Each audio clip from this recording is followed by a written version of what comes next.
It is now 5:01. We continue to follow a developing story out of Baldwin County this morning. We're told now Spanish Fort police and deputies from the sheriff's office are on the scene of a standoff. Fox News reporter Steve Alexander joins us live with more this morning. Steve, what can you tell us at this hour? Good morning. We are at the Publix right in front of the complex where this is happening.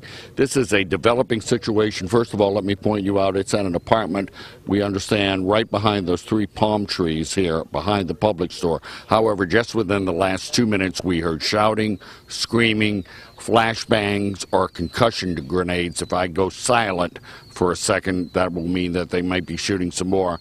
Things have been progressing. Earlier, there was a flash gun grenade or perhaps a flashbang. We're not exactly sure. We're not getting a lot of information.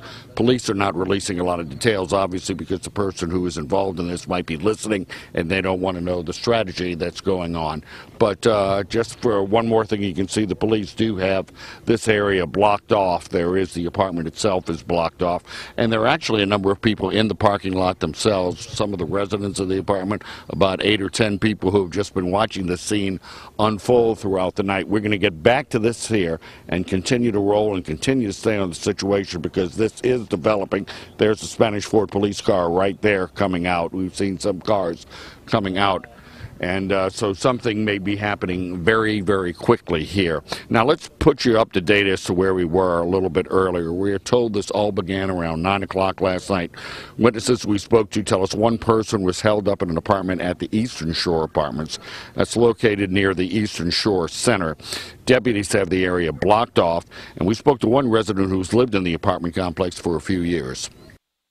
It's the first time we've experienced anything like this. This has been a beautiful place, and this is seems like surreal.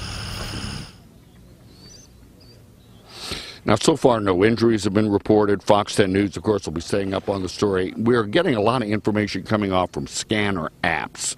There are a lot of apps that are picking up Baldwin County scanners. We don't want to go with the information because we can't get it confirmed, but we do have a lot of details, apparently, about what has been happening and whether or not this situation may be getting ready to end. But again, we don't have anything official and do not want to confirm it. But we're going to stay in this position here and come back live as we need to.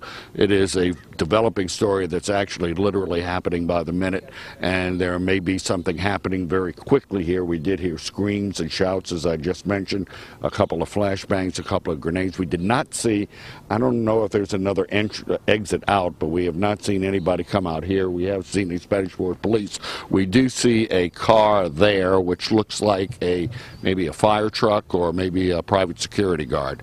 But again, we're going to be right here, and we may come right back to you very quickly. And as we update the situation, there's another car coming out that way. But again, it is right back there, and we did hear the screams and shouts, and we're going to continue to update you as things happen. Reporting live from Spanish Fort, Steve Alexander, Fox 10 News. All right, Steve, thank you very much for that report. And of course, Steve is there at the Eastern Shore Apartments in Spanish Fort this morning, a situation developing since 9 last night. And we will, of course, continue to follow this story and bring you any developments as they happen throughout the morning here on Fox 10 and fox10tv.com.